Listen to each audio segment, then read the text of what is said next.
Hello? My name is Lorene.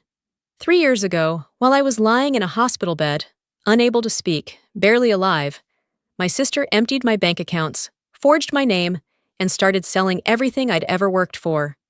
She told everyone she was taking care of me, but behind the scenes, she was cashing in on my silence. What would you do if the person you trusted most treated your coma like a golden opportunity? And what if the rest of your family believed her? Would you forgive them? Would you fight back? Or would you let them bury you before you're even gone? I don't remember hitting the floor. 1 second I was reaching for a coffee mug, and the next thing I saw was a spinning ceiling and the faint outline of the refrigerator door. The rest is just noise, footsteps, voices, beeping. I remember the cold touch of the gurney. Then, nothing. When I came to, I was lying in a hospital bed under sterile white lights, a blanket pulled tight around my legs. I could hear voices down the hallway. The rhythm of machines echoed around me, keeping track of everything I couldn't control. I tried to speak, to call out, ask a question, say anything, but nothing came. My lips parted, but the words didn't follow. Just silence. Not even a whisper. I wasn't dead, but I couldn't prove I was still here. That was the scariest part. A nurse, her name tag read Jamie, noticed my eyes fluttering and smiled kindly, then leaned over to adjust my oxygen and said softly, "You're in Grant Medical, sweetie. Looks like you had a minor stroke, but you're stable now. Just need to rest, okay?" I blinked once. That was all I could manage. She kept talking like I was fully awake, which I appreciated more than she knew. "Your sister's on her way," Jamie added as she adjusted my IV. "She said she'll handle everything for now." Everything. I didn't think much of it until Velda walked in, arms full of flowers, wearing that smile she always put on when other people were watching. It was the same expression she used at Mom's funeral when reporters came. Warm, appropriate, just the right amount of sorrow. Velda was always good at putting on a face. "Oh my God!" she said with a practiced gasp, walking to my bedside like she'd sprinted here. "Lorene, you scared the hell out of us!" I blinked again. My hands wouldn't respond. My throat still locked. She leaned down, brushing my hair back like we were close. "We weren't. Don't worry about anything," she whispered, her voice low now, like it was just between us. "I've already started making a few calls. I'll make sure everything is taken care of." That phrase again. Everything. The next few hours passed in a fog. Nurses came and went, running their charts. Velda stayed, chatting with the doctors like she'd done it all before.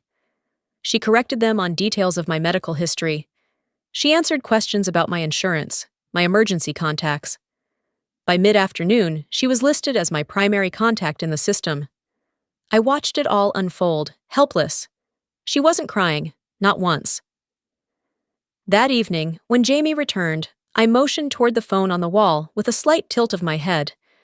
My muscles ached, but I was determined. Jamie understood. "You want to check something?" she asked. I blinked once.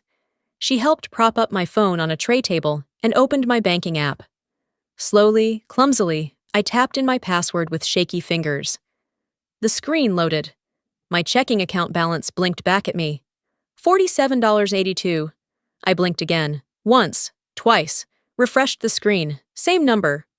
I moved to savings. 0.0. I felt the pressure in my chest rise. I opened my investment portal.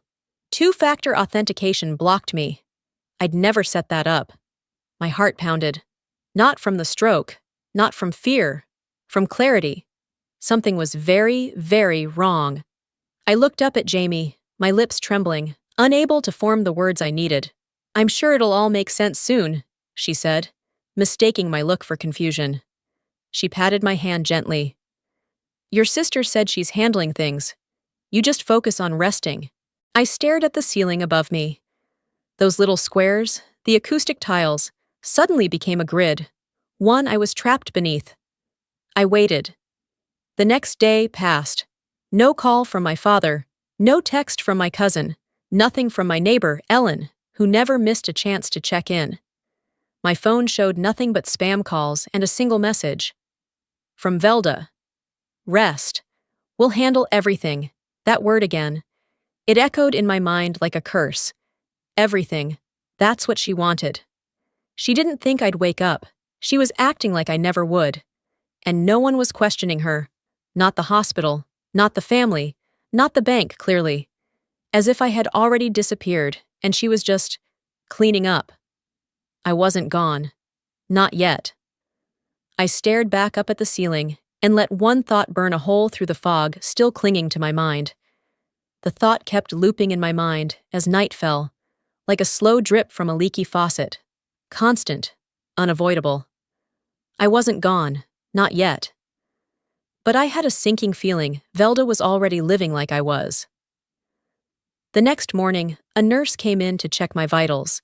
She smiled as she adjusted the monitors, then casually added, "Your sister stopped by early this morning, said she needed to go take care of a few things at home." Home. That word hit differently now. Once she left, I reached for my phone.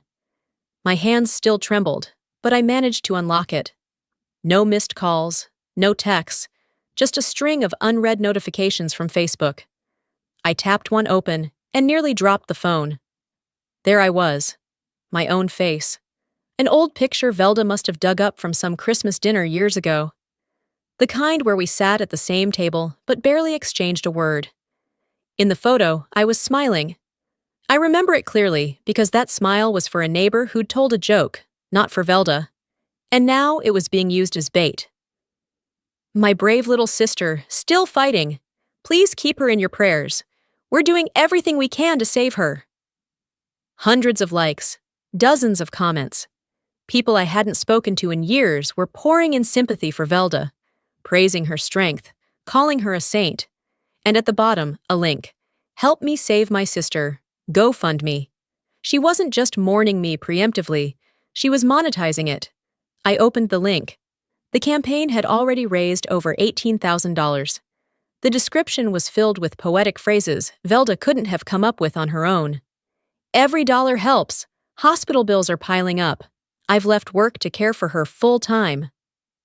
What work? She hadn't held a steady job in years, but the part that got me, really got me, was at the end. Even if she doesn't wake up, I want to do right by her. Even if. That wasn't a sister hoping for my recovery. That was a woman hedging her bets. I set the phone down, trying not to shake, but the room suddenly felt smaller. Not because of the walls, but because the world outside no longer saw me as present. Velda had taken my voice, and now she was borrowing my image too. Hours passed. Another day blurred by. Still no messages from Dad? No call from Ellen down the street. Just more people commenting, tagging each other, sharing the post like it was a charity telethon. Even a few old clients from my design days left sweet notes. One even wrote, "Velda, you've always been the strong one." The strong one? She couldn't handle a grocery list without panicking, but now she was being canonized. Later that evening, a nurse named Rena entered to do the evening rounds. She was brisk but kind, told me I was making good progress and might start speech therapy soon. As she was about to leave, she said, "Your sister dropped off some flowers. She mentioned you loved daisies?" I don't. Velda does. After Rena left, I picked up the phone again, scrolled back through the post. Then the donation list. She'd made herself the sole organizer. The account was tied directly to her personal bank. She hadn't even bothered to mask it under a foundation or separate account. I started taking screenshots, one by one. Every donation, every message, every update she made. I opened a note app and began a timeline. Not because I knew what I'd do with it yet, but because something inside me whispered, "You'll need this." By the end of the night, I had compiled almost 40 screenshots. I organized them by date, labeled the folders by topic. I didn't know if anyone would believe me later, but at least I'd have my side of the story, ready to be told. No one had called me, but that didn't mean I was alone. Velda had taken my voice, but I still had my mind. The next morning, as light leaked through the blinds and a cart clattered down the hallway, I stared at the phone beside me. Its screen was dark, still and quiet, just like the people I thought I mattered to. No new texts, no voicemails, just the digital trail Velda had been carefully curating to the rest of the world. But inside these four walls, the truth sat heavy on my chest. And my silence wasn't from weakness anymore. It was from watching them rewrite my story before I even had a chance to finish it. While I waited for the nurse to return with my breakfast tray, I opened the folder on my phone where I'd saved the screenshots. Scrolling through the photos, the fake captions, the donation amounts, the praise Velda was soaking in like bathwater, I caught sight of a name I hadn't seen in years. My ex-coworker, Janice. Her message read, "Velda, you've always been so selfless. Lorene's lucky to have you." That's when it hit me. They didn't just believe her lies. They preferred them, easier to digest, neater. My quiet strength had never been loud enough to earn applause. But Velda's drama? Her curated sadness? That was compelling. Before I could spiral any further, a knock tapped on the doorframe. Jamie, one of the daytime nurses, peeked in with the hospital's old beige landline in her hand. "Hey, Ms. Raskin. Someone named Holton. Said she used to live across from your mom's place. She asked if she could speak with you." I nodded quickly. Jamie helped press the phone to my ear. "Lorene, it's June Holton, sweetheart." Her voice hadn't changed, a warm rasp, like someone who still smoked menthols and drank sweet tea out of mason jars. "I didn't want to bother you, but I saw Velda outside your mama's house yesterday. She was with a real estate agent, had a sign and everything. Is that house not still in your name?" I couldn't answer, but I didn't need to. The silence must have said enough. "Oh, honey," June murmured. "I just thought you should know." I squeezed the receiver, my nails biting into my palm. I mumbled a soft thank you before Jamie helped me set the phone back on the table. After she left, I sat in that room, the beeping of machines fading to a dull hum behind the roar in my head. My mother's house, the house I had moved back into to care for her, bathe her, feed her, sleep in a chair beside her bed for months, while Velda sent thinking of you texts and excuses from the city. That house wasn't just real estate, it was sacrifice, it was a promise. I opened my tablet and pulled up a browser. The Wi-Fi here was slow, but it didn't take long to find it. There it was. Charming two-bedroom cottage on a quiet tree-lined street. Perfect starter home. Price to move at $285,000. Below the description was a contact email, velda.whitcomb@gmail.com. She didn't even try to hide it. I swallowed hard, not out of shock, but because the numbness I'd been clinging to was starting to burn away, replaced by something sharper. She was selling our mother's house. My house. Without a word. I took a screenshot, then another. I saved the listing and attached it to the folder where I had been collecting her lies. I opened my notes app and added a line under the timeline. 10:32 a.m. Zillow listing found. Velda's email as contact. That folder was getting thicker by the hour. I laid the tablet down and looked out the window. Down below, in the hospital's parking lot, cars came and went. People passed with coffee cups and visitors' badges, unaware that upstairs someone was being erased. Quietly, politely. I thought back to the last time Velda and I were in that house together.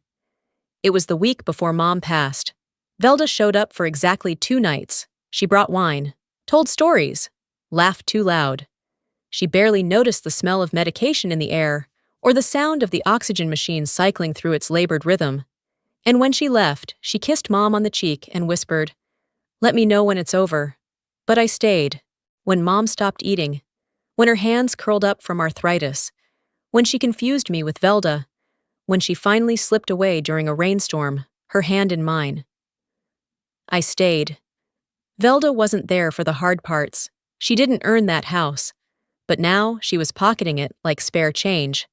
I didn't cry. Not this time. Instead, I picked up my phone and pressed record. I narrated the Zillow listing aloud.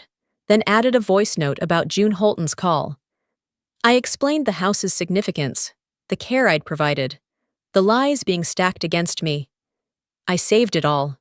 This wasn't about revenge anymore. It was about record-keeping. She'd written me out of the narrative, but I was rebuilding my version, one receipt at a time. That afternoon, after the nurse brought my lunch tray and adjusted the blinds, I stayed quiet. Not because I had nothing to say, but because silence was the only power I still had.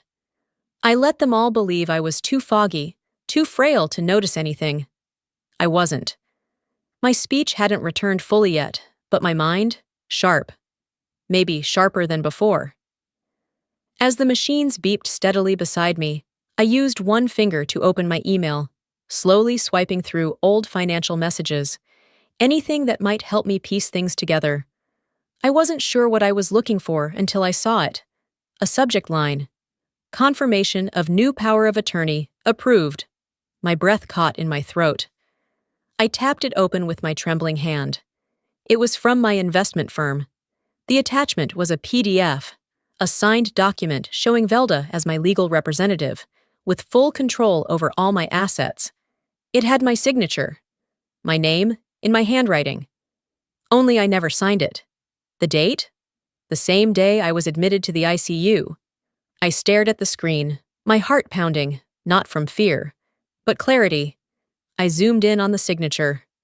It looked like mine, close enough for someone who hadn't seen me sign a check in years. But I could tell. The pressure points were wrong. The slant wasn't mine. The curl on the L was too neat. She forged my name. Not just to call herself helpful, not just to play hero. Velda legally took control of everything I had while I was unconscious. This wasn't exaggeration. It wasn't a mistake. It was fraud. I didn't panic. I didn't cry. I saved the document. After dinner, which I barely touched, I asked Jamie, my nurse, if she could help me make a call from the landline. She smiled and nodded, dialing for me. I mouthed the name and the number, holding up shaky fingers. Jamie offered to stay in the room, but I shook my head. She gave me privacy and stepped out. The dial tone rang. Twice. Then a voice picked up. "Jerome Faulkner," the voice said. I closed my eyes and steadied my breath, then whispered, slow and hoarse. "It's Lorene." A pause. Then, calm but firm. "I've been waiting for this call." I told him everything I knew so far. My voice was low, broken in places, but I made sure the facts were clear. The donation page, the Zillow listing, the power of attorney. Jerome listened, didn't interrupt. When I finished, he asked me 3 questions. Specific, legal, tactical. I answered them all. Then he said, "I'll handle it from here. But Lorene, you cannot let her know you're aware of any of this. Not yet." I agreed, not because I wanted revenge, because I needed to protect what was left. That night, I didn't sleep. Instead, I set up a new email thread on my tablet. I labeled it Reclaim. Into it, I dropped every screenshot, every photo, every forwarded email. I set permissions so only Jerome and I could access it. I created backup copies on 2 separate drives.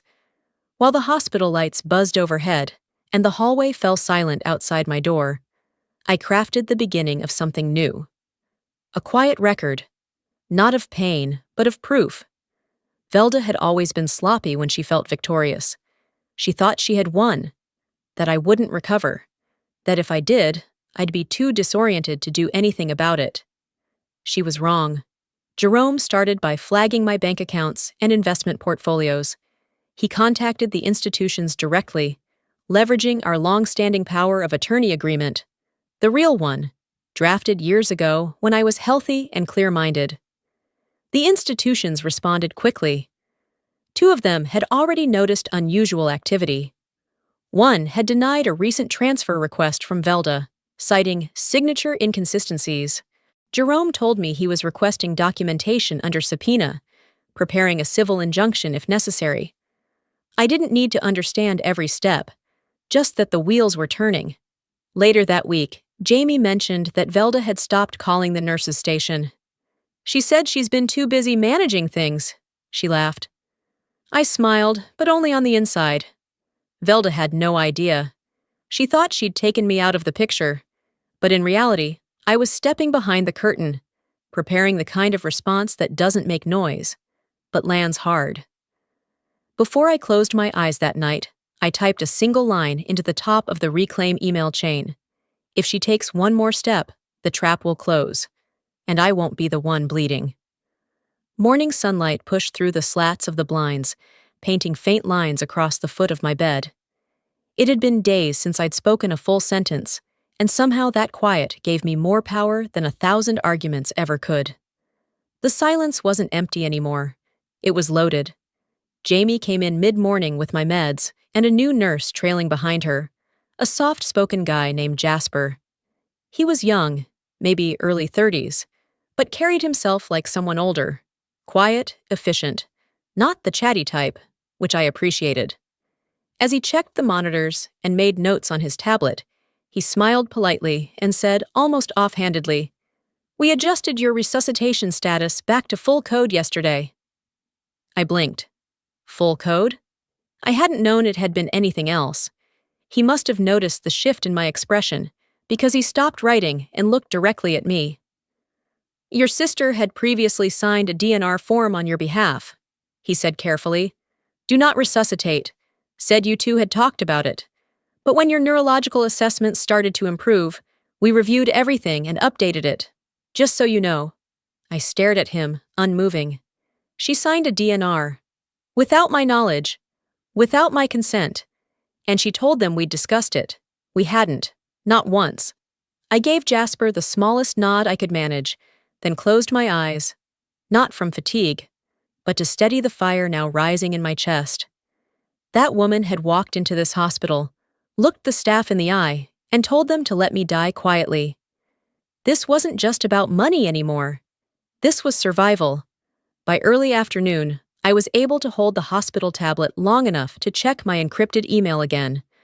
I opened a new message from Jerome. His response was short but direct. Confirmed. Velda transferred the Woodland Hills duplex into her name. Escrow closed 3 days after your admission. Signature matches previous forgery. Deed recorded under her personal trust. I didn't even flinch. The duplex was a small investment property I'd bought 6 years ago. Nothing grand. A rental with 2 tenants and a modest income stream. I'd kept it under my name, paid the property taxes, and updated the insurance myself every January. She stole that too. I exhaled slowly and emailed Jerome back. "She's crossing every line she thinks I can't see. It's time to mark a boundary." An hour later, after the evening medication round, I used voice to text and dictated the message I wanted Jerome to send. "If there is one more unauthorized transaction, we escalate. No more waiting. Civil litigation. Formal proceedings. Full discovery." I didn't ask for approval. I didn't need to. That night, Jerome sent Velda a preliminary legal notice. Nothing too loud. Just a nudge. A reminder that someone was watching, and that the person she thought was gone was not. He copied me discreetly. No reply came from her end. The next morning, Jamie brought breakfast, and Jasper returned for vitals. As he took my blood pressure, he spoke softly. "I read through your updated directive," he said. "You're listed now as your own medical decision-maker again. Just wanted you to know. We cleared Velda's access yesterday." That single sentence gave me more strength than any medication. I opened my growing digital folder and added the title transfer documents Jerome had forwarded. Then I saved Jasper's statement as a note, marked with the date and time. There was no confrontation, no shouting, just methodical preparation. I wasn't building a wall, I was setting a trap, a quiet one. By late afternoon, I was able to sit up for longer stretches without needing assistance. I moved slower than I wanted, but my focus was sharper than ever. That night, with the room dim and the machines humming low, I stared at the ceiling and visualized each piece of evidence I'd gathered so far. I played Velda's moves like a chessboard, each forgery, each lie, each theft. I wasn't angry, not in the explosive way Velda probably expected. I was cold, focused. This wasn't vengeance, this was preservation.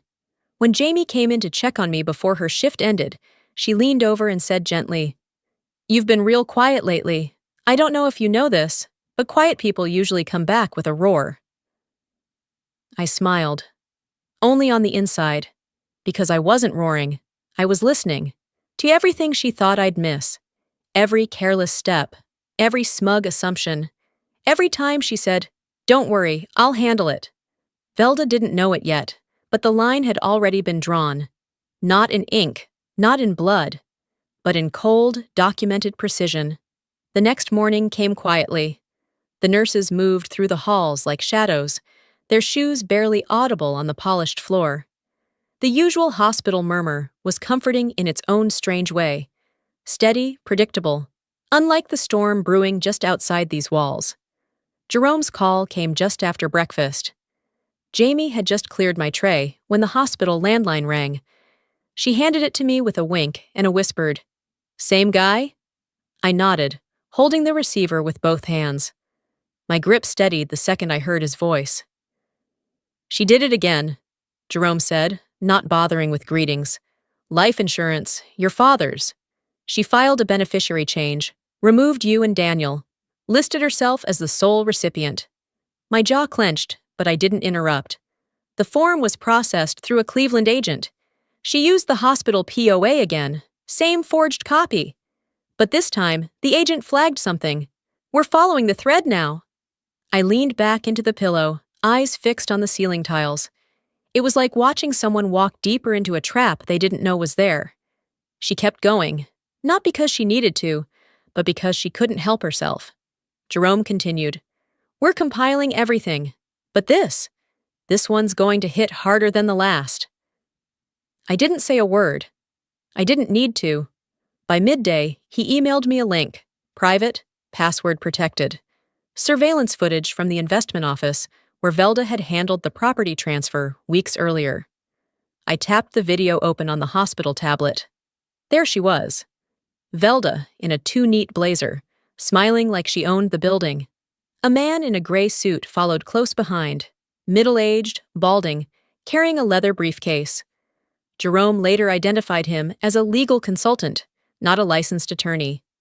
Likely someone Velda found online to help her appear credible.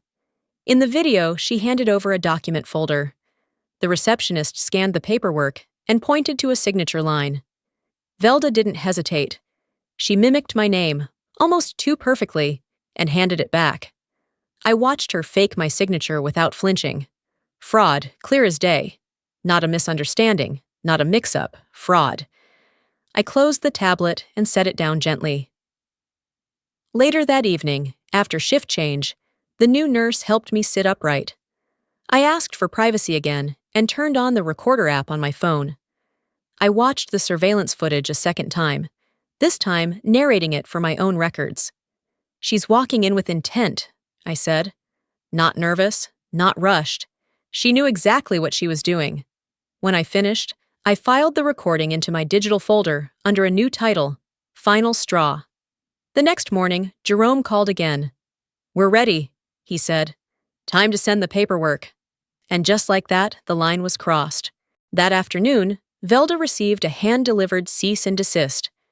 Inside the envelope, a demand for full asset restitution, immediate account freezes, and notification that civil and criminal proceedings were now in motion. We didn't ask for her side. We didn't invite discussion. It was not a negotiation. It was notice. I pictured her opening the letter, standing in her kitchen, probably still wearing her worn silk robe she loved to parade during family holidays.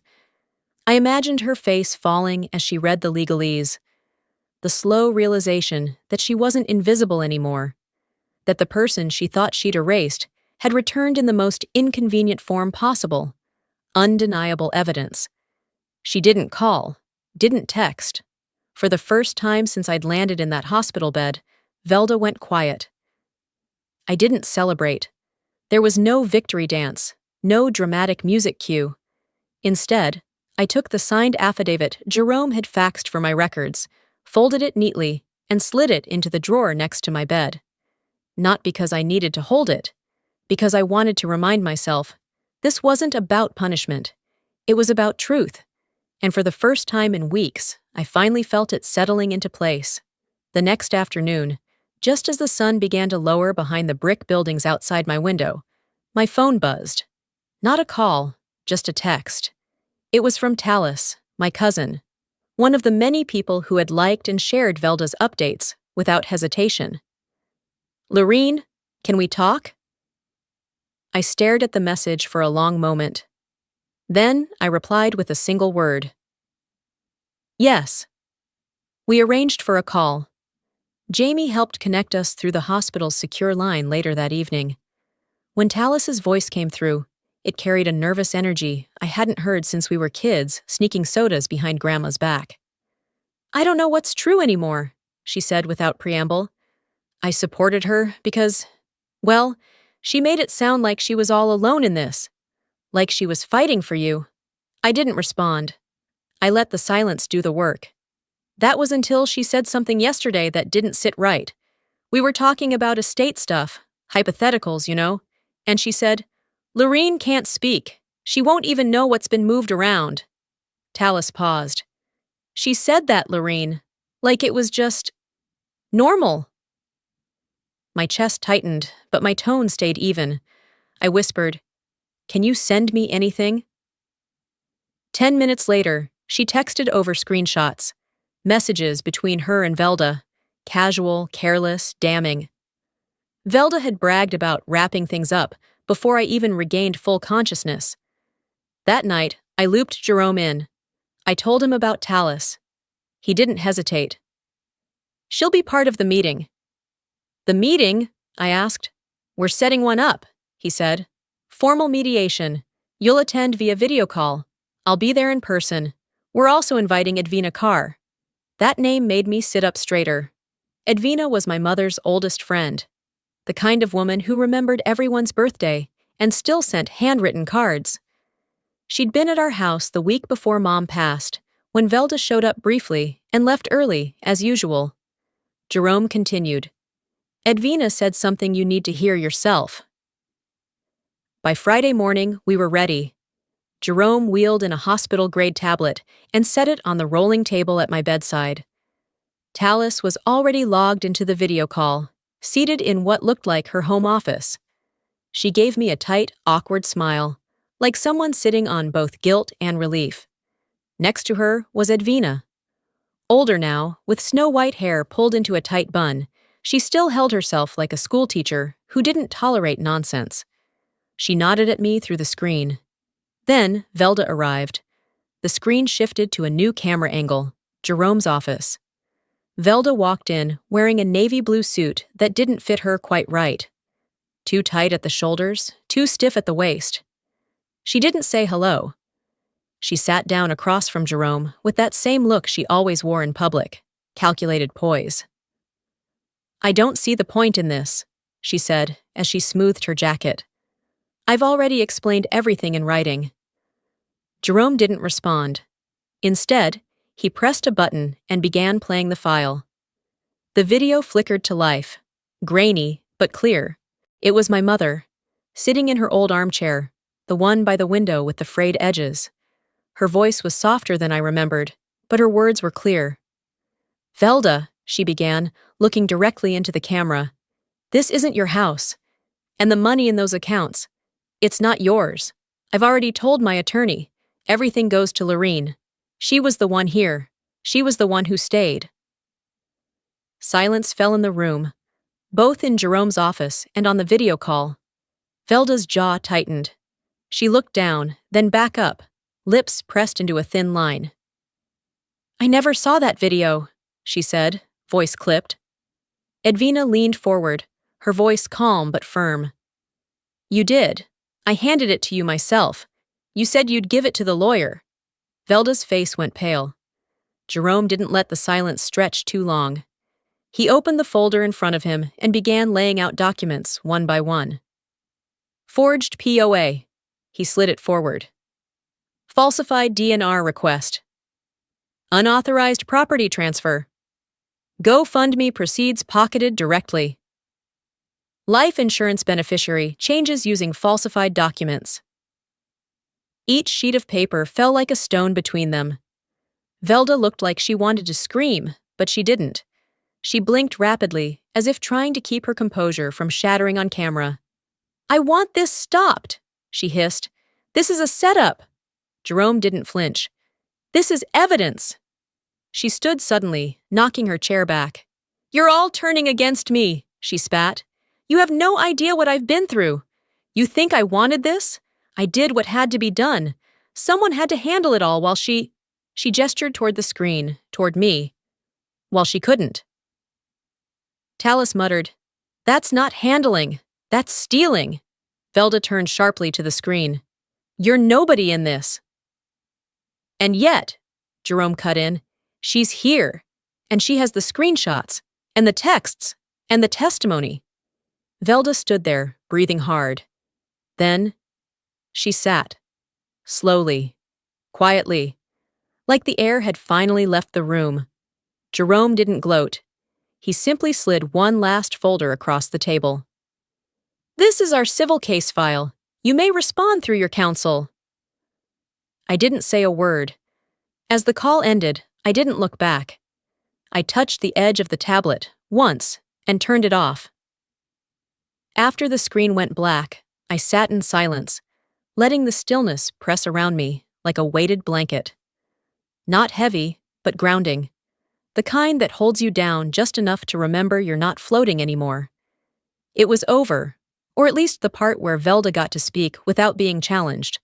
She finally knew someone had been watching, listening, calculating. 2 days later, Jerome wheeled me into the arbitration center just outside downtown.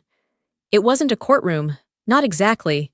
No judge in robes, no jury box. Just a large, muted room with wood-paneled walls and the kind of stiff chairs that discourage anyone from staying long. I wore a charcoal sweater and slacks, not to impress, but to reclaim something. I didn't want to look like a patient. I wanted to look like a woman who'd stood up. Velda was already there, sitting beside her attorney. She didn't look at me. Her jaw clenched when I entered, but her eyes stayed locked on the table. Her lawyer adjusted his cuffs, gave me a perfunctory nod, then returned to whispering something in her ear. Jerome sat beside me, calm as ever. He opened his folder and slid a thick envelope across the polished surface toward the panel of mediators. "This is our formal claim for full asset recovery," he began, voice even. "It includes all supporting documents for restitution, plus punitive damages as outlined in Section 230 of Ohio Civil Code. No theatrics, just facts." Velda's lawyer didn't speak. He looked through the envelope with no argument, just resignation. Velda sat stone still. Not confident, not defiant. Just waiting. And then it was my turn. I didn't need Jerome to speak for me. I leaned forward, placed both hands on the table, and looked directly at the mediators. "I'm not here to ask for fairness," I said. My voice wasn't loud, but it carried. "I'm here to take back what was already mine. My accounts, my name, my house, my voice. Hey." That room didn't echo, but it felt like it did. Later, after we wrapped, Jerome handed the panel a final document that hadn't been reviewed during probate. It was tucked deep inside a folder labeled Personal Notes, the kind of file most people skim or discard. It was a handwritten letter. My mother's handwriting, tilted, tight cursive I could spot from across the room. I didn't need to read it again. I knew every word by heart. But this time, it mattered more because others would hear it too. Jerome read it aloud. "This home is for Lorene. She is the only one who never asked for anything but gave everything. She stayed. She sacrificed. It's hers. No matter what Velda says." Velda flinched. I saw it. Her shoulders stiffened as if the words had hit her skin. But still, no apology. Just silence. We didn't linger. Jerome and I left quietly.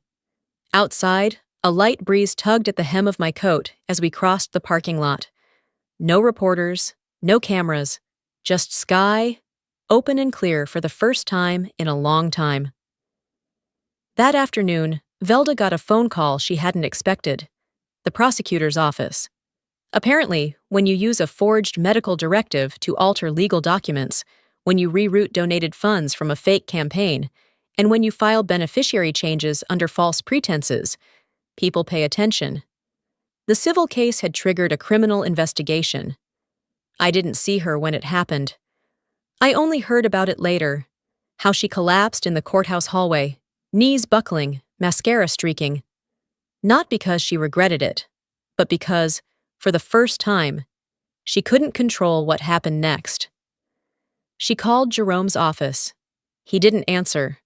A month passed. The air cooled, and the leaves outside my new window shifted from golden to brittle brown. I was finally discharged, walking out of the hospital on my own legs, slower than I'd like, but steadier than anyone expected. I didn't go back to my old condo. I didn't want walls that had watched me be erased.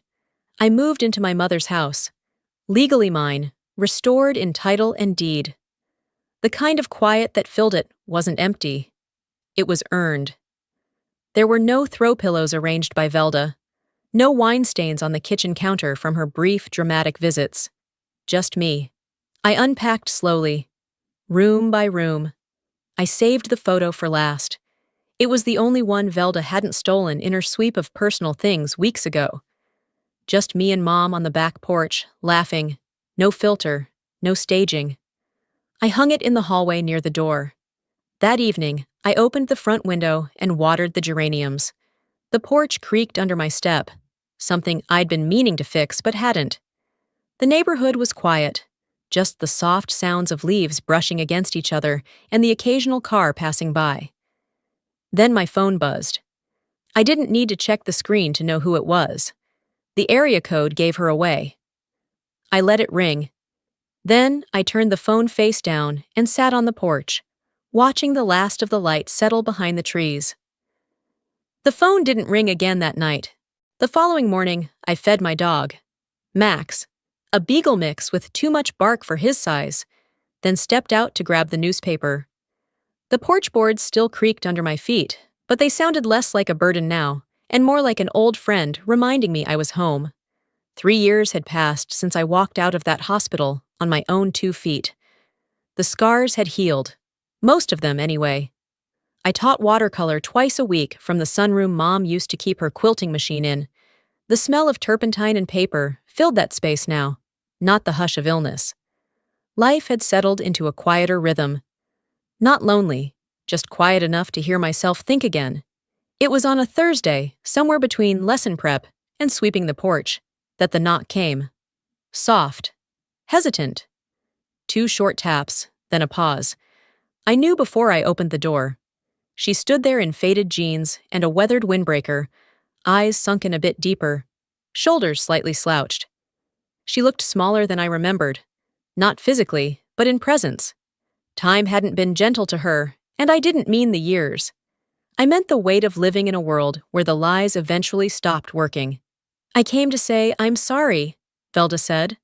No hello, no apology rehearsed. Just that. I didn't step aside. I didn't open the screen door. She didn't expect me to. "I thought you were gone," she said, brushing hair from her face like it would somehow help her words land better. "And I thought I deserved it. After everything I'd been through." Her voice cracked, not with emotion, but with strain, like she'd worn it too thin, trying to sound like someone she used to be. I looked at her for a long moment. Then I said, "And I thought you were my sister." She flinched, just slightly, but it was there. She didn't ask to come in. She didn't cry. She stood still, shifting her weight from one foot to the other. A woman who had once steamrolled over every boundary I ever set, now struggling to figure out if she was allowed to stand on my porch. "Do you hate me?" she asked quietly. I took a breath, but I didn't rush my answer. "No," I said, "and that's the hardest part." We stood there in silence, the kind that stretched, Not awkward, just real. There was nothing left to explain. No speeches, no outbursts. Just two women standing on the ashes of something they both once believed in, unsure of how to rebuild it, or whether they should. After a moment, Velda nodded. "I just needed you to know," she said, then turned and walked down the steps, her shoes barely making a sound on the gravel path. She didn't look back, and I didn't invite her to. That evening, I finished a painting I'd been working on for weeks, a soft, moody landscape of a house at dusk. The windows glowed amber. The trees around it bowed slightly, like they were offering protection. It wasn't my house, not exactly, but it carried the soul of what I'd rebuilt here. Before I cleaned my brushes, I added one final detail: a single chair on the front porch. Empty, not because someone was missing, but because there was now space for stillness, for peace. I hung the canvas above the fireplace. Max barked at the sound of a squirrel scurrying outside, then curled at my feet as I made a cup of tea and sat down on the porch. The night air was soft, not cold, the kind of evening where the crickets sang, not screamed. No legal notices, no hospital forms, no emergency contacts, just me. I'd lost a sister, but I'd found my voice. And it turned out that was the only thing I ever really needed to keep. Before I go, if there's one thing I've learned, it's this: silence doesn't mean weakness. Sometimes it's where strength begins. I spent years believing that staying quiet meant keeping the peace, that if I just gave a little more, loved a little harder, or stayed a little longer, things would balance themselves out. They didn't. People will take as much as you let them. And the ones closest to you? Sometimes they're the first in line when you falter. But that doesn't make you naive. It makes you human. And what matters is not how much they took, but how you rebuild after they're gone. I didn't raise my voice. I didn't burn bridges. I just chose me. So if you're watching this and you've ever felt invisible, dismissed, replaced, or betrayed by someone you trusted, know this: you can come back. Quietly, powerfully, on your own terms. Now let me ask you, have you ever had someone in your life cross the line and act like you'd never come back? What did you do about it?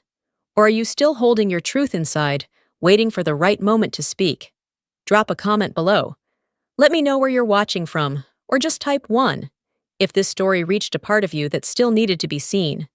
And hey, if this story meant something to you, even just a little, make sure to hit that subscribe button so you don't miss the next one. We've got more stories coming, real ones, quiet ones, the kind that stay with you long after the video ends. Thanks for sitting with me through this one. I'll see you in the next chapter.